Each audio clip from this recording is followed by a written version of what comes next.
여러분 간증 좋아하십니까?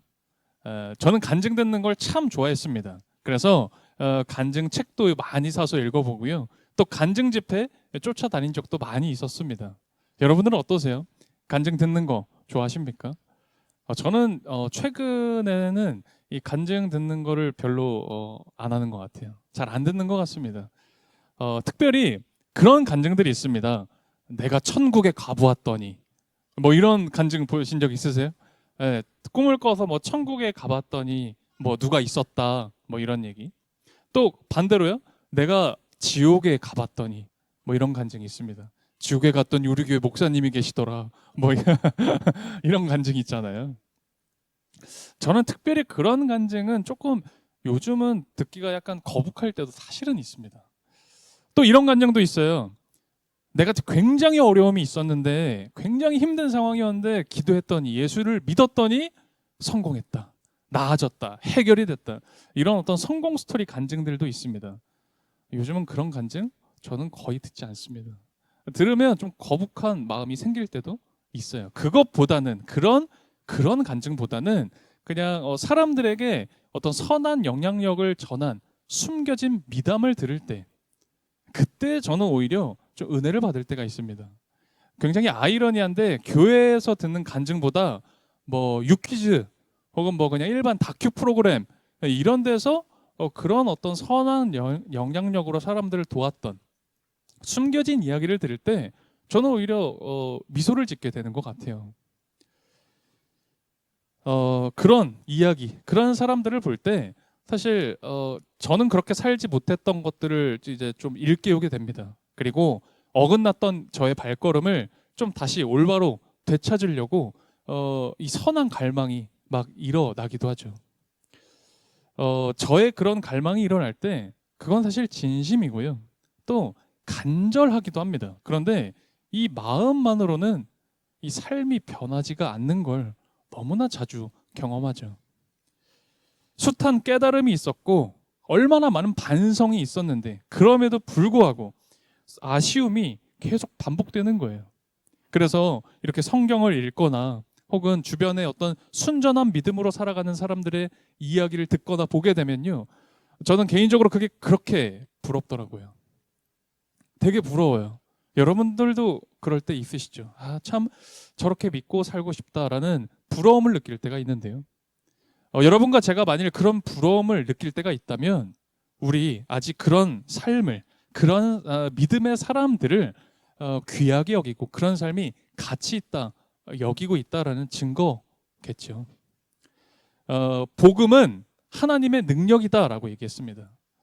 그런데 왜 우리들의 삶에서는 그 복음의 능력이 왜 자주 보이지가 않는 걸까? 여러분, 이 복음의 이 말씀이 그리고 이 하나님을 바라보는 이 소망이 나의 이 삶의 중심이 되어서 내 삶의 매일의 발걸음을 이끌어가고 있습니까? 여러분, 그 하나님의 능력을 매일매일 경험하고 살고 계십니까? 만일 우리가 그렇지 않다면 그렇게 살지 못하게 우리를 가로막고 있는 건 뭘까요? 오늘 본문을 보게 되면 이제 베드로가 성전에 올라가다가 나면서부터 선천적으로 걷지 못하는 한 사람을 만나게 되고 그 사람을 일으켜 세운 기적의 이야기가 기록되어져 있습니다. 이 기적을 본 사람들이 막 몰려들었던 거예요. 그래서 이 사람들을 모아놓고 베드로가 설교를 합니다. 오늘 우리가 그 장면 한 구절을 읽었었죠. 사람들의 시선이 온통 베드로에게 쏠렸어요. 왜냐하면 기적을 일으켰기 때문이죠. 그런데 베드로가 뭐라고 얘기하냐면 이 일은 내가 하는 게 아니다. 이 사람이 낫게 되는 기적은 예수 그리스도로부터 비롯된 것이다. 라고 설교를 하고요. 그리고 이 설교를 듣고 회심한 사람이 무려 5천 명이나 넘었다. 오늘 본문은 그것을 우리에게 전하고 있죠. 그런데 저는 이 장면을 볼 때면 좀 뭐라고 해야 될까요? 베드로의 모습이 좀 낯섭니다. 여러분들은 그렇지 않으세요? 저는 이 베드로가 굉장히 낯설고 어색합니다. 왜냐하면 그는 얼마 전까지만 하더라도 자신의 그 스승을 버리고 떠났었거든요. 왜요? 나도 그렇게 죽게 될까 봐. 그리고 사람들의 눈을 피해서 숨어 있던 사람이었습니다. 가장 수제자라고 하는 그 사람이 말이죠. 제가 베드로가 좀 비겁했다라고 이야기하려고 하는 것 아닙니다. 아마 누구나 다 그랬을 겁니다. 저도 생각해보면 저도 그랬을 것 같아요. 혼자 살아보겠다고, 어떻게든 혼자 그 상황 좀 피해 보겠다고 도망쳤던, 숨기에 바빴던 이 베드로가 어떻게 이 못 걷는 사람은 예수님께서 고쳐주신 것이다.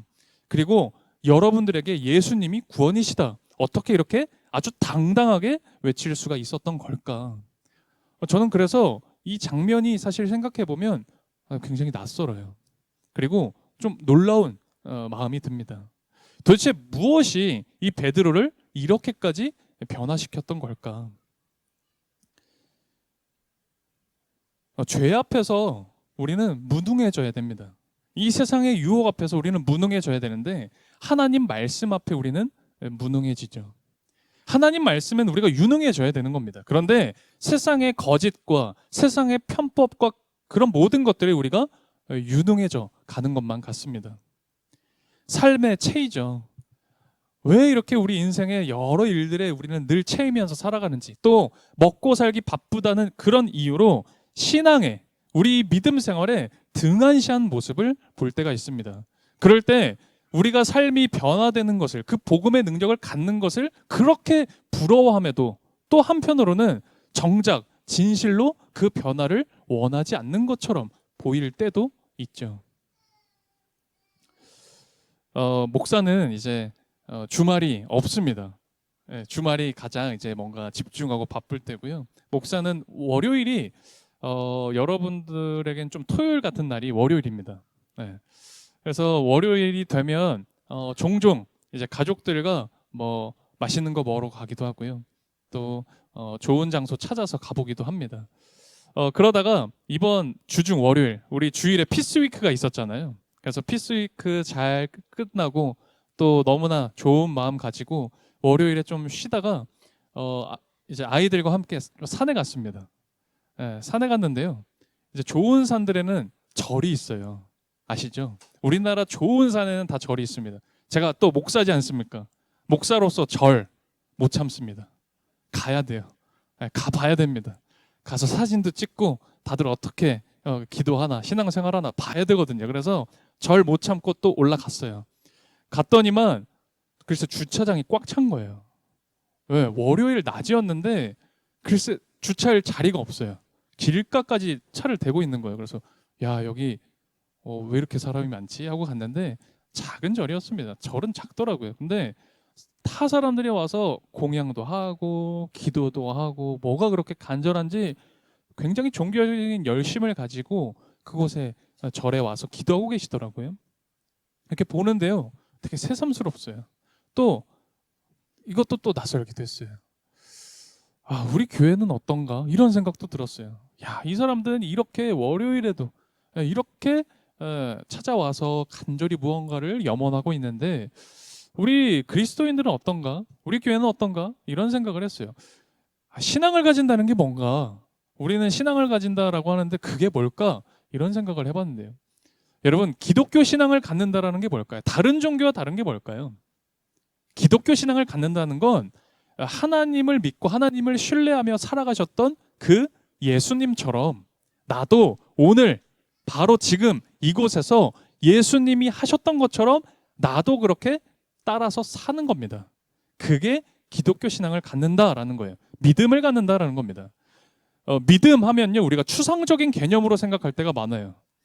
혼자 이 안에서 일어나는 어떤 작용이라고 생각할 때도 있어요. 그런데 믿음은 그런 추상적인 게 아니라 삶의 방식인 거예요.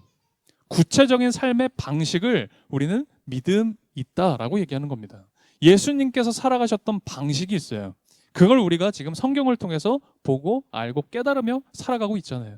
그 예수님이 살아가셨던 삶의 방식을 나도 똑같이 따라서 하나님께 나도 잇대어서 한번 생각해보고 그리고 이런 것들이 정말 중요한 것인가 가치를 판단하면서 살아가는 그런 방식을 우리가 믿음을 가졌다라고 얘기하는 거죠. 혼자 추상적으로 생각하는 걸 믿음이라고 성경은 이야기하지 않습니다. 그런데 여러분과 제가요 그런 믿음, 그런 삶의 방식을 갖게 되면요 반드시 우리 이 생활할 때요, 아주 큰 불편함을 경험하게 됩니다. 우리가 믿음을 가지면요, 불편해진다고요. 여러분, 믿음을 갖는다는 건요, 하나님께 내 시선을 고정하고 좌로나 우로나 치우치지 않고 하나님께로 나아가겠다라는 게 그게 믿음인 거. 그게 믿음이죠. 여러분, 운동이나 악기 같은 거 좀 제대로 배워보신 적 있으세요? 네, 제대로 배웠을 때는요, 이 운동 같은 경우는요, 뭐가 중요해요? 자세. 네, 자세가 제일 중요합니다. 그래서 뭐 헬스 하시는 분들도 자세가 중요하다 그렇게 많이 얘기하죠. 그래야 힘을 제대로 줍니다. 내가 가진 자세는요, 버려야 돼요. 올바른 자세를 해야 됩니다. 또 뭐 올바른 자세를 가져야 공도 잘 칠 수 있습니다. 악기 배울 때도 똑같아요. 악기 배울 때도 내 나쁜 습관 있으면 안 됩니다. 우리 여기 전공자도 계시는데 잘 아실 거예요. 더 잘 아시겠죠. 내 나쁜 습관을 버려야 악기든 노래든 좋은 소리 나올 수 있는 겁니다. 근데요, 예수님 따르는 것도 마찬가지예요. 믿음을 가지고 산다는 것도 똑같은 겁니다. 하나님 없이 살던 내 방식이 있잖아요. 하나님 없어도 나 잘 살 수 있다라고 생각하는 내 방식, 그 내 방식과 결별하는 것, 그게 예수님을 따른다라는 거죠. 근데 이렇게 뭔가 내 방식을 하나님께 맞추려고 하다 보면 그러면 어떻게 되느냐, 막상 내 손에 쥔 게 있잖아요. 내 손에 가지고 있는 것, 내가 지금 살고 생활하고 있는 것, 이게 있다 보니까 그걸 포기해야 된다? 혹은 이거 좀 내가 내려놔야 된다? 이렇게 생각하면 어때요? 아까워요. 내가 이거 잃어버리는 것처럼 느껴진다고요. 그러니까 내가 쥐고 있는 걸 버리기가 어렵습니다. 힘들어요. 불편합니다. 신앙을 갖는다는 건 불편해진다라는 의미이기도 한 거예요. 그런데 역설적이에요. 불편함이야말로 내가 예수님 믿고 좀 이제 잘 해보려고 하는데 불편하다. 이게 왜 이렇게 불편하기만 하지라고 한다면, 혹시 그렇다면 올바른 신앙으로 가고 있다는 의미이기도 한 겁니다. 불편하다면 스스로 뭐가 중요한 것인지, 진짜가 무엇인지를 질문하고 대답하는 그 자리에 서기 때문이죠. 여러분 혹시 그럴 때 있으세요? 뭐 말씀을 읽는데 혹은 기도하는데 뭔가 하나님께로부터 혹은 이 말씀으로부터 뭔가 이렇게 내몰리는 느낌, 강요받는 것 같은 느낌. 그렇게 해야만 할 것 같은데 아직 자신은 없다. 그럴 때 있으세요?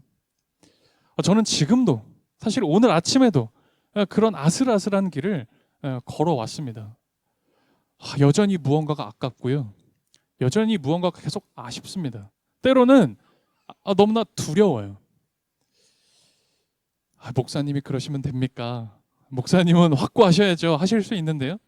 아니에요. 목사도 그렇습니다. 여러분, 세상 그 어떤 누구도 예수를 믿고 예수를 따르는 게 버겁지 않은 사람은 없습니다. 예수를 믿고 따른다는 건 그만큼 버겁고 아찔한 일인 거예요. 하나님의 방식을 쫓아서 살아갔던 그 예수님을 살해했던 세상의 방식이 있어요. 근데 그 세상의 방식을 오늘 나도 거스르고 벗어나려고 한다는 거, 그거 굉장히 무서운 일이고요. 아찔한 일인 겁니다. 세상이 제시한 길이 아니라, 그래, 나 이제 하나님이 제시한, 예수님이 가셨던 그 길을 나도 따라가 봐야지, 그 길을 나도 한번 서 봐야지 라고 하면 무언가, 이 세상과 그 어떤 무언가와 하나님 둘 중 하나를 선택해야만 하는 그 시기가 찾아왔을 때, 그 전까지는 괜찮았거든요. 그 전까지만 해도 마음이 평안했거든요. 그런데 그 생각이 들고 그 길에 딱 접어드는 순간 이 마음이 어떻게 돼요? 엉망이 되는 겁니다. 하나님 믿는데 왜 이렇게 불편하지? 왜 이렇게 내 마음이 더 엉망이 되는 것 같지? 그렇게 엉망진창이 돼버리는 거죠. 그런데도 요즘은 예수 믿는 게, 예수님 따라서 산다는 게 버겁다, 신앙 가지면서 사는 게 힘들다라는 이야기 듣기가 어려워졌습니다. 세상 방식 따라 사는 거, 그거 어렵다. 세상 기준에 맞춰서 살아가려니 참 고달프다라는 이야기는 너무 자주 듣죠. 매일 듣죠. 매일 하죠, 사실. 그런데 예수님 믿으려고 하니까 힘들다. 예수님 가신 길 따라가려고 하니까 내가 진짜 너무 버겁다. 이런 얘기 듣기 어렵습니다. 다 좋대요. 예수 믿으면 그렇게 다 좋대요. 성공도 하고요. 잘 나가게 되고요. 문제도 해결된대요. 다 그렇게 좋다는 얘기를 하십니다. 저는 안 그렇던데요. 여러분들은 어떠세요? 너무나 확고한 믿음을 가지고 계셔서 그런 걸까요? 아니면 이 세상을 거스르는 게 무엇인지조차도 인식 못하기 때문에 그런 걸까요? 우리가 의뢰, 베드로 하면요, 수제자, 제자 중에 제자 아닙니까?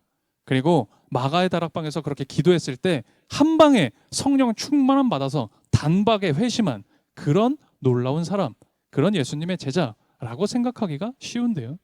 사실은 그렇지 않죠.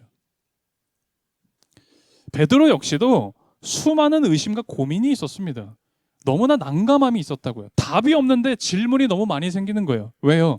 내가 따르던, 내가 모든 삶을 쏟아 부었던, 그물을 버리고 배를 버리고 내 삶을 다 내던졌던 그 스승 예수님이 죽었어요. 세상 권력에 단박에 죽었다고요. 어떻게 해야 됩니까? 베드로 입장에서 어떻게 해야 되는 겁니까?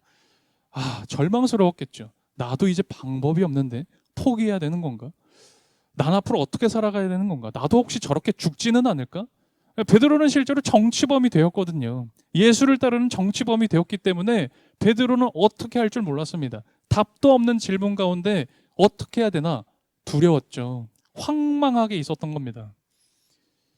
시퍼런 권력의 칼 앞에 절망했습니다. 야, 이제 나도 다 끝났구나. 모든 걸 포기할 수밖에 없겠구나. 라는 그 현실과 예수님을 통해서 바라볼 수 있었던 하나님 나라의 소망, 그 사이에서 베드로가 얼마나 갈등하며 살았겠습니까? 그런데 우리는 알죠. 결국 베드로가 부활하신 주님 만났잖아요. 그리고 마가의 다락방에서 성령 충만함을 받았습니다. 이것은 이런 현실의 갈등, 내 현실에서 찾아오는 수많은 낙담과 고민들, 그것들을 회피하지 않고 믿음으로 어떻게든 싸워보려고 씨름했을 때, 어떻게든 씨름하고 버텨봤을 때, 바로 그때, 그 이후에, 바로 그 순간에 주님을 만났던 것이고 성령 충만함을 얻었다라는 것, 여러분과 저는 기억해야 되는 겁니다. 혹시 여러분 가운데 믿음으로 살려고 이렇게 하다 보면 갈등할 때가 있죠. 마음에 부침이 찾아옵니다. 막 마음에 왜 이렇게 저항감이 막 거세게 밀려온지 모를 때가 있습니다. 그 자리를 외면하지 말고 포기하지 말고 버티는 거죠. 어떻게든 씨름하려고 하면 바로 그때 주님의 말씀이 정이 되고 망치가 되어서 내게 있는 두려움을 깨트려 나가는 겁니다. 그런 시간을 지나왔기 때문에 베드로는 더 이상 두려워 숨지 않았던 거고 그 많은 사람들 앞에 설 수 있었던 거예요. 내가 예수님의 제자라는 게 드러나도 이제 상관이 없는 겁니다. 내가 예수님의 제자라서 붙잡혀 가도 괜찮아지는 거라고요. 왜요? 베드로는 예수님이 내 삶의 길이라는 걸 알고 그 길 가운데서 구원을 발견했거든요. 거기서 구원을 얻었기 때문인 거죠. 우리의 삶 속에서 신앙의 어떤 부침과 저항감과 갈등이 있다면, 그렇다면 세상의 유혹과 죄 앞에 내가 순응하지 않고 있다라는, 우리의 마음이 아직은 병들어 있지 않다라는 그런 증거이기도 한 겁니다. 오히려 내가 하나님의 뜻 따라서 살지 않는다라는 것 사실 나도 알고 있는데, 내가 그거 분명히 느끼고 있는데 그런데도 양심의 찔림이 없다든지, 혹은 주님의 말씀이 하나도 사실 들리지도 않는데 평안하다라든지, 세상의 방식, 죄의 방식을 내가 따르는 것이 너무나 자연스럽고 나에게 익숙하다면 그게 진짜 심각한 문제인 거예요.